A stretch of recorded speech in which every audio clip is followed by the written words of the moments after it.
मध्य प्रदेश में नगरीय निकाय चुनाव के लिए प्रचार अभियान आज से तेज कर दिया गया है। सीएम शिवराज सिंह चौहान खुद शहर शहर पहुंचकर सभा और रोड शो कर रहे हैं। आज मुख्यमंत्री छतरपुर पहुंचे, वहां रोड शो किया। इसके अलावा पन्ना और सागर में भी सीएम ने सभा की। तो वहीं कांग्रेस से पूर्व सीएम कमलनाथ ने भी मोर्चा संभाल लिया। उन्होंने सतना नगर निगम में चुनावी सभा की, साथ ही सिंधी कैंप स्थित गुरुद्वारे में जाकर मत्था टेका। बड़ी बात यह रही कि सतना के पूर्व महापौर पुष्कर सिंह ने अपने हजारों समर्थकों के साथ कमलनाथ के हाथों कांग्रेस की सदस्यता ली। ये दो तस्वीरें हैं, आप देख रहे हैं। एक तरफ सीएम शिवराज सिंह चौहान की सभा की तस्वीरें हैं और दूसरी तरफ पूर्व मुख्यमंत्री और वर्तमान में भी पीसीसी चीफ कमलनाथ की रैली की तस्वीरें आप देख रहे हैं। एमपी में शहर शहर चुनावी प्रचार चल रहा है। प्रचार तेज कर दिया है दोनों दलों ने।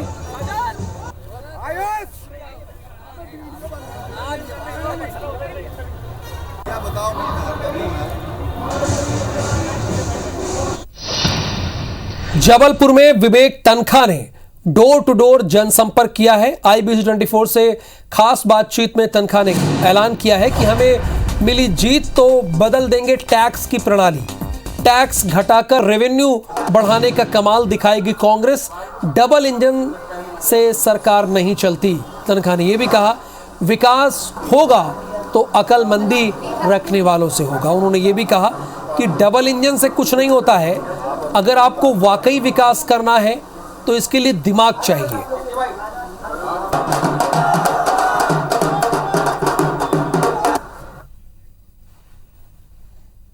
मध्य प्रदेश में नगरीय निकाय चुनावों की सरगर्मियां बढ़ी हुई हैं और कुछ ही दिनों का वक्त वोटिंग के लिए बचा हुआ है और सियासी जोर आजमाइश जो है वो चल रही है। हाल ही में जबलपुर में बीजेपी के प्रदेश अध्यक्ष VD शर्मा की ओर से जनसंपर्क और रोड शो किया गया था और कांग्रेस की तरफ से दिग्गज चेहरे राज्यसभा सांसद विवेक तनखा डोर टू डोर जनसंपर्क कर रहे हैं। सर, VD शर्मा ने कहा कि चुनावी मानसून उनके फेवर में है, आपको क्या नज़र आता है? भाई, हम हो सकता है ऐसा वो सोचते हों, बट आशीर्वाद तो हमको मिल रहा है। अभी हमने दादी जी से आशीर्वाद लिया। दादी जी 100 वर्ष की हैं और हमारे लिए ये आशीर्वाद वो रोड शो से बड़ा है। जिनको ये आशीर्वाद प्राप्त हो जाता है तो उनको ये झंडा और बैनर वाला रोड शो की ज़रूरत नहीं पड़ती है। घोषणा पत्र कांग्रेस की ओर से भी जारी किया गया है। मध्य प्रदेश के गृह मंत्री उस पर तंज कस रहे हैं कि अगर विकास होगा तो डबल इंजन की सरकार सही होगा। इसको किस तरह से लेते हैं? विकास होगा तो अकलमंद सरकार से होगा। इंजन से सरकार नहीं चलती है, अकल से सरकार चलती है। और हम चाहते हैं अकलमंदों के हाथ में सरकार दो जो सरकार चलाने के सक्षम है। और मैं आज घोषणा करता हूं, जबलपुर में आप कॉरपोरेशन बदलो, हम आपकी टैक्स की प्रणाली बदलेंगे। हम प्रॉपर्टी टैक्स जिस तरह से लोगों से लिया जाता है वो बदलेंगे। आपको मालूम है दिल्ली का प्रॉपर्टी टैक्स जबलपुर से कम है, क्योंकि यहाँ पर जो भी सिस्टम्स हैं उनको कभी किसी ने रैशनलाइज नहीं किया। आप पैसा ज़्यादा कमा सकते हो टैक्स कम करके। इन सब बातों पे कांग्रेस ध्यान देगी और एक नई व्यवस्था आएगी जिसमें प्रोजेक्ट्स भी आएंगे, जॉब्स भी आएंगी, एम्प्लॉयमेंट भी आएगा और टैक्स कम होगा और रेवेन्यू बढ़ेगी। तो बीजेपी के दिग्गज नेताओं के रिश्तेदारों की भी पंचायत चुनाव में हार हुई है और राज्यसभा सांसद कांग्रेस पार्टी के ऐसा कह रहे हैं कि ये संकेत है कि निकाय चुनावों में कांग्रेस को बड़ी जीत मिलने वाली है। और इसी तरह कांग्रेस का जनसंपर्क जो है विवेक तनखा की अगुवाई में जबलपुर में जारी है। कैमरामैन सतीश सराठे के साथ विजेंद्र पांडे, IBC 24 जबलपुर। मध्य प्रदेश में निकाय चुनाव को लेकर कांग्रेस ने अपना घोषणा पत्र जारी कर दिया। आज प्रदेश कांग्रेस अध्यक्ष कमलनाथ ने भोपाल महापौर प्रत्याशी बिभा पटेल के साथ संकल्प पत्र का विमोचन किया। कांग्रेस का यह घोषणा पत्र 2 हिस्सों में बटा हुआ है, जिसमें पहला हिस्सा निचली बस्तियों के लिए है तो वहीं दूसरा हिस्सा शहरी और कॉलोनियों के लिए है। कांग्रेस ने इस घोषणा पत्र में मेयर रोजगार योजना, मेयर हेल्पलाइन, अवैध कॉलोनियों को वैध कराना, फ्री वाईफाई जैसे तमाम सुविधाएं शामिल कर रखी हैं। अब इस पर गृह मंत्री नरोत्तम मिश्रा ने कहा है कि प्रदेश की जनता अब धोखा नहीं खाएगी। वो एक बार धोखा खा चुकी है और उसके नतीजे भी देख चुकी है।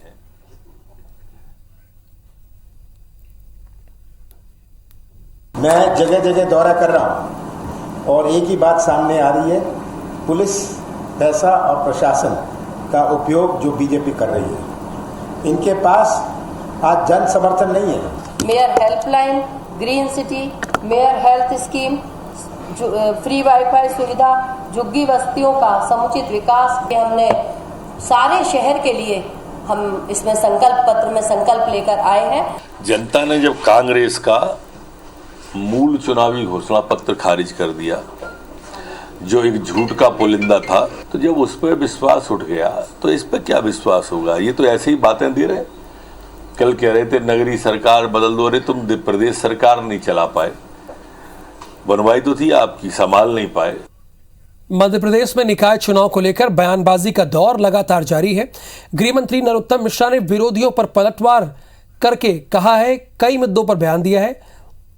इसके साथ ही उन्होंने ओवैसी की एमपी एंट्री को लेकर भी निशाना साधा है। गृह मंत्री नरोत्तम मिश्रा के कांग्रेस के गढ़ में बीजेपी की सरकार बनाने के बयान को लेकर कांग्रेस विधायक पीसी शर्मा ने कहा है, बीजेपी विपक्ष को इसी तरह से धमकाती और डराती है।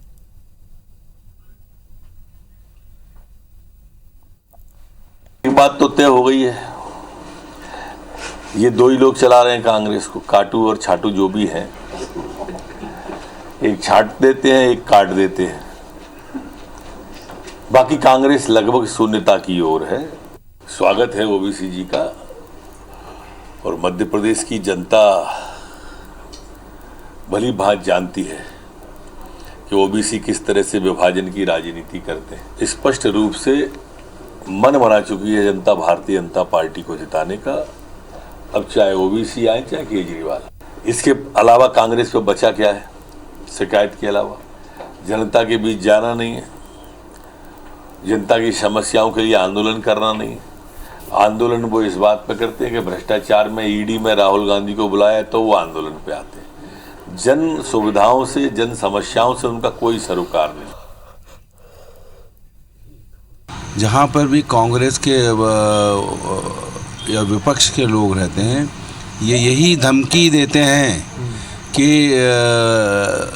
हमारी सरकार है, हम पैसा नहीं देंगे या केंद्र नहीं देगा। कोई भी हिटलर शाही सरकार रोड़ा नहीं अटका पाएगी।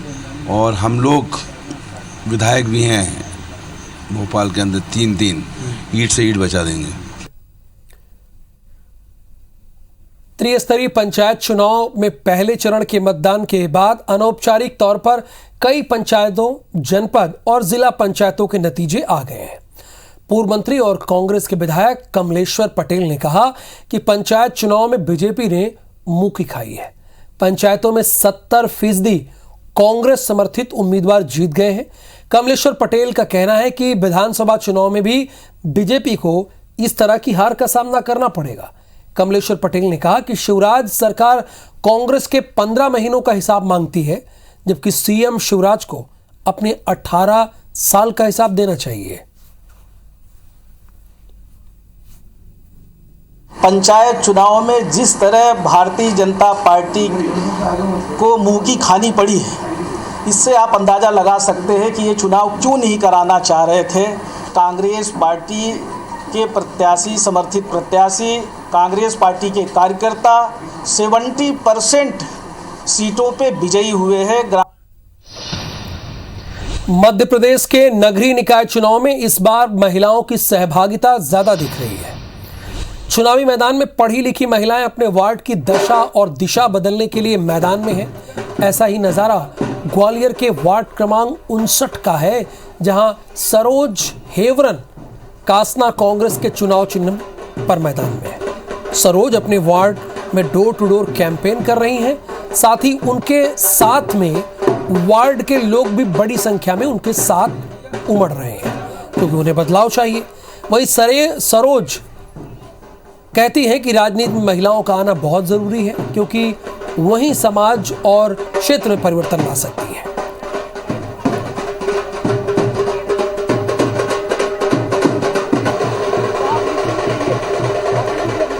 तो ये ग्वालियर से खबर है और कई अहम बातों का जिक्र उन्होंने किया है। आपको बता दें, उन्होंने ये कहा है कि निकाय चुनाव शहरी इलाकों में होता है, इसलिए सड़क, सीवर और पानी की समस्या से निजात दिलाना उनकी प्राथमिकता तो है ही। साथ ही वो वार्ड महिलाओं की सुरक्षा को ध्यान में रखते हुए अपने वार्डों को सीसीटीवी से लैस करेंगी और अपने वार्ड में डोर टू डोर कूड़ा कलेक्शन के लिए जीपीएस आधारित रिक्शा ट्रॉलियों की व्यवस्था करेंगी। ऐसा उनका कमिटमेंट है।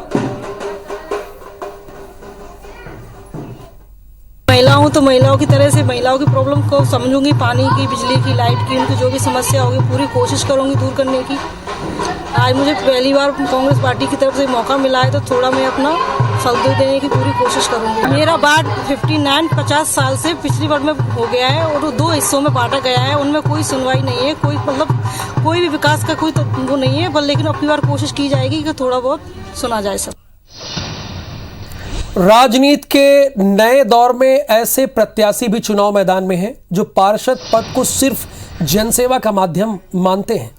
इसमें जबलपुर के अयोध्या तिवारी का नाम भी शामिल है। राष्ट्रीय स्तर के क्रिकेटर रह चुके अयोध्या तिवारी पंडित भवानी प्रसाद तिवारी वार्ड से कांग्रेस के पार्षद के प्रत्याशी हैं। इन्होंने कोरोना काल में पार्षद ना होते हुए भी लोगों की बहुत मदद की। गलियों के सैनिटाइजेशन से लेकर मुफ्त राशन बांटने तक इन्होंने अब काम किया। अयोध्या तिवारी अब वार्ड की तस्वीर बदलने के लिए चुनाव मैदान में है। जनसेवा को देखते हुए वार्ड की जनता भी इस बार अयोध्या तिवारी को अपने भावी पार्षद के रूप में देख रही है। अयोध्या तिवारी से अगर हो सकता है आगे जीत के, उनसे मुझे ऐसा लगता है कि उम्मीद है कि हमारे वार्ड का थोड़ा प्रोग्रेस होगा। जो भी वार्ड की समस्याएं हैं हल करने में मैं समझता हूँ अयोध्या तिवारी सक्षम। देखिए, मैं पिछले 7.5 साल से इस वार्ड में काम कर रहा हूँ। जनता के लिए कोई भी ऐसा काम नहीं है जो पार्षद के स्तर का हो या चाहे उससे ऊपर का। मैंने उनकी हर उम्मीद पर खरा उतरने का प्रयास किया है। पद होना ना होना एक बहुत महती मांग तो नहीं है, पर हाँ, चूंकि एक अथॉरिटी मिलती है, एक ऑथोराइजेशन मिलता है निर्वाचित होने के बाद, तो उसके अपने कर्तव्य होते हैं, उसकी अपनी जिम्मेदारियां होती हैं, प्रशासनिक तालमेल होता है, तो निश्चित तौर पर मैं उन पर खरा उतरूंगा। निकाय चुनाव में इस बार दोनों दलों ने युवाओं को बड़ी संख्या में टिकट दिया है। जबलपुर के वार्ड 35 से कांग्रेस ने जितिन राज को प्रत्याशी बनाया है, जो युवा कांग्रेस के जिलाध्यक्ष भी हैं। जितिन राज युवाओं का साथ और अपनी युवा सोच को जनता के सामने रखकर चुनावी मैदान में है, जो अग्रसेन वार्ड की सूरत बदलने का दावा कर रहे हैं। पार्टी के युवा चेहरे जितिन राज को बड़ी जीत दिलाने के लिए कांग्रेस के राज्यसभा सांसद विवेक तन्खा और जबलपुर उत्तर से कांग्रेस के विधायक विनय सक्सेना खुद मैदान में है। बड़ी बात है, इस वार्ड में चुनावी मुकाबला इसलिए भी दिलचस्प है क्योंकि यहाँ बीजेपी ने अपने मौजूदा पार्षद का टिकट काट दिया था और अब वो बागी प्रत्याशी के रूप में बीजेपी को चुनौती दे रहे हैं। गृह वार्ड है, यहाँ तो हम पूरी 24 घंटे सेवा करेंगे, क्योंकि हमारे यहाँ पर हमारे सभी युवा साथी रहते हैं। बहुत बड़ा युवा हमारे साथ यहाँ बचपन से है, बड़े लोगों का आशीर्वाद है। तो यहाँ पर एक बृहद टीम है जो हमारे साथ सहयोग में लगेगी और निश्चित तौर पे मैं आपको वादा करता हूँ, यकीन दिलाता हूँ कि वो विजयनगर जिसकी कल्पना आज जबलपुर शहर कर रहा है उसको हम लोग बना के देंगे। जतिन एक रिकग्नाइज लीडर है हमारी पार्टी का और संघर्षशील लड़का है और मैं तो कई सालों से जतिन को देख रहा हूँ और हमको तो पूरी उम्मीद है कि जतिन अच्छा करेगा और जतिन के साथ और भी आसपास जितने वार्ड्स हैं सब जगह अच्छा प्रदर्शन होगा।